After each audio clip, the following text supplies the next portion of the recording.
Hey everyone, this is Tim from YourSixTech. Today in this video, I'm going to show you how to find the capture gallery on your PlayStation 4. So if you're playing Call of Duty and you want to go ahead and save and watch your clips, this is very easy to do.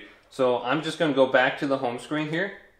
Then what I want to do is go all the way to the right to where it says Library and select this. Then you can go on down to where it says Applications right here. Go to the right. And Capture Gallery should be the first option right here. And I can select this and start this application. And I don't have many files in here. I just have Call of Duty, some screenshots, and a small video clip.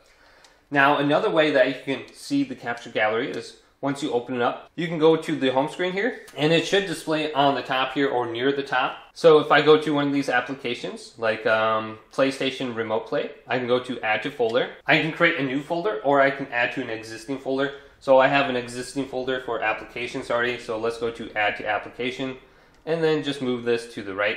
And I can see Capture Galleries listed in here.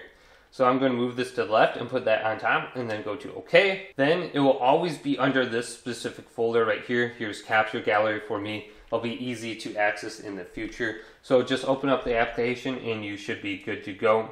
So hopefully this video did indeed help you out. If it did, leave a big thumbs up and subscribe to my channel down below for more tech help videos coming up next on YourSixTech.